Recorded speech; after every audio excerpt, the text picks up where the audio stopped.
annual? You do it at least once a year, a dark retreat? Happens. Oh, It's no whenever big you point called for it, to. you do it I type of was thing? doing every year a Vipassana over the last 10 years, I think. And Okay. dark retreat, I haven't done over the last 2 years, and so the last one was actually in December for the 16 days. Yeah, I watched the entire documentary yesterday when Alex sent it to me. Like, it was, man, it was very interesting because I've never actually seen Alex in tears. I saw Alex in tears at the end, looking at the sun. What like how bright was the sun for you after being in darkness for over 2 weeks, 16 days? Like what did it hurt your eyes and stuff? And like Yeah, what was going through? Like it was painful. why did you cry? Like what made you cry? I have no idea.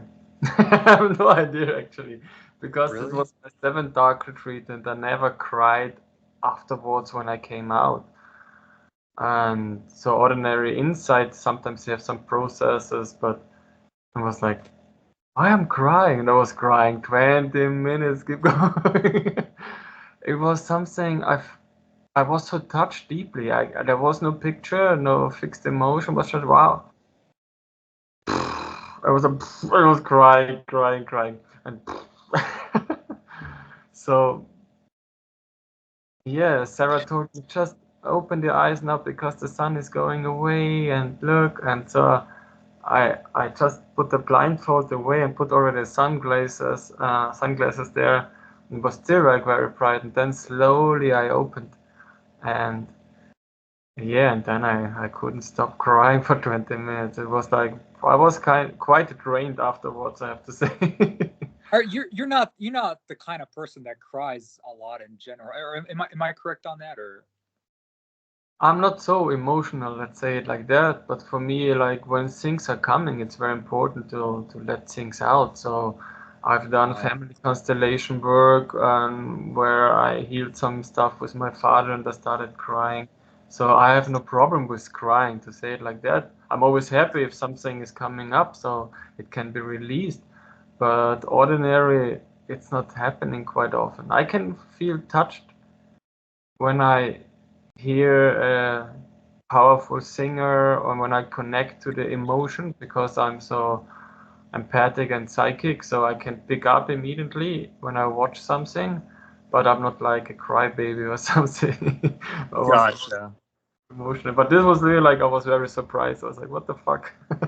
Wow. Alex, I also want to ask you. So when you came out, you were the dog. Is that your dog, by the way? You know how It's, you're it's Sarah's you dog. know how a dog jumped on you and like you were Yeah, petting it, yeah, it's Sarah's but you dog. still had So but oh, Sarah's dog. So you had blindfold. you had the mask on still. Like, so after being in this for so long, were you able to actually see the dog and like stuff like that? Or Mm, it's a different technique to look through blindfold and being in total darkness. It also depends what kind of layer you see. It's like you see some certain movement. It looks like a white shadow even when you're in fully darkness. And but at that time when I came out, yeah, you see the energy differently, but I didn't saw it now clearly. Oh, this is the I could feel and sense her for, of course, but it's a different work when you just train the third eye to open. Then you got a little hole, then it becomes wider, and then you see like a monitor. But I haven't trained this then for a long time. For me, this dark retreat was totally different as my intention was different. I didn't want it to do like always. It's okay, dark retreat. What do you have to offer? I want to experience totally new dark retreat. I don't have any fixed point of view. I invite now all the teachers and masters to give me a totally different point of view of what I know. And I always stayed in this playful mode and trained every day many hours just to see, oh, what else is possible right now. I constantly stay at the question. oh mind, what do you have for me? Oh, is there something? Otherwise, I just sit and observe. So I think next time will be again totally different. So When you did it for 16 days, this is the longest you've done it, right? Am I yeah, correct? yeah. I And wanted typically you do it for about a actually week or longer, so. but Sarah got in strong processes actually. So Oh yeah. I, Now I now wanted now to uh, I wanted now to stay are over you 3 weeks, but because we had to plan some stuff for January, and then I said, okay, I'll come out earlier because it was hard for her actually. Oh, okay. So it was shorter than expected, basically. Mm. What like you're saying like, man, I'm doing Fallen Duff, I was doing the 5 elements and things like that. I watched a whole video and stuff like that. So like what do you do majority of the time? Like, majority of the time, are you exercising? Are you like in your head meditating? Or like what did you spend most of the time doing while you're in darkness? Well, it depends again what is your intention, because there's so many different methods. There are like the Tibetan methods where they just like focus on the chakra and meditating on the chakra for 49 days. There there are rainbow body exercises for 100 days. There are from Mantak Chia where they connect to the stars. And there are so many different things. And I think the easiest thing is just to do nothing and explore what your mind will tell you. And because in the first days, it's more about the body starts to adjust to the darkness and gets weak or gets tired. And so it's, for me, all the time exploring consciousness. And for most people, I wouldn't suggest they do it alone. They always should go to someone who support them. For me, I've done my 7 dark retreats always alone. I just had someone who brought me some soup or avocado, and that's it. But I think for normal people, it would be good to have someone who guides them also emotional wise through all this stuff, because many things can come up. And one of my friends, he also did like 2 weeks, and he's nearly over 60 years old. And he's also like a spiritual, doing a lot of stuff since over 40 years, you can imagine. But he said to the woman in Germany, maybe you don't need, because he's also used to work, but then some inner child process started happening and he was crying a lot. And so it can be very helpful for people then when you have someone to guide you through certain stuff. And for me, I did a lot of standing actually. I was standing sometimes between 1, 2.5 hours, just standing positions. And then again, sitting and doing some Kunlun exercises to bring up some energy. And that just was constantly in the question, what else should I do now? Or how would the master stand in this position? How would a master meditate, like connect to the field directly over the quantum field? And so for Sarah was kind of crazy, because sometimes when she was busy and her daily life, opened the door and came in, it was a boom, she got like an energy wave and falling backwards because it's all, Really? yeah. Wait. So can you talk to me about that a little bit? So your energy probably became so strong that she could like feel it, like, whoa, like this is super strong kind of deal. Mm. Because the thing is, when you create a sacred place, it's like if you go to a temple and then you can feel this density, and now you have a little room what got even maybe like just like 15 square meters or even less, um, and then you have this condensed feeling. You constantly condense more and more energy. And then I told her, hey, look, before you enter the room, you have to go into your heart, you have to silence yourself, otherwise you will get slapped from the energy very strongly. And that was quite interesting for her also to experience. And yeah, maybe she can give later a little feedback about it. Yeah, definitely. Um, Alex, so like correct me if I'm wrong, but so like, how Sarah came in and asked you once a day or something like that, you know, uh, about what's going on in your mind and things like that. So when you were talking about things like, what was that a dream you had, or was that like what you were speaking every single day? Were they where was it coming from? What was it, just coming from your mind, or was it coming from a dream, or was it a little bit I of both? think it was mostly about the dreams what I shared. So I said, oh, this is now for me, because every dream is like digesting some stuff. So I don't say, oh, this is because of this person. No, no. So for me, I always go, what is the emotion behind the dream? And actually, when you go deeper, when everything clears up, then you don't have so much dreams anymore. Sometimes you just rest in emptiness. So it always depends. That's why the yogi and the Tibetan, they always want to be aware all the time.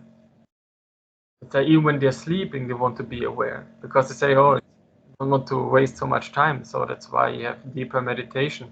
And it's so funny, because when we have been in Cyprus and we did a biofeedback healing, and I was resting at the chair, and Sarah was talking to the woman for the biofeedback machine, and she didn't understand the English word. And even when I was there sitting, a little bit snoring, she said, Alex, and I just translated it to her. I said, how is this possible? You were sleeping. I said, yeah, doesn't matter. Even my body is sleeping, but I'm still like in awareness. So I can snore. I can be like the body is that, but I still have this hearing and awareness. It was kind of funny the last time. Interesting. Yeah, yeah.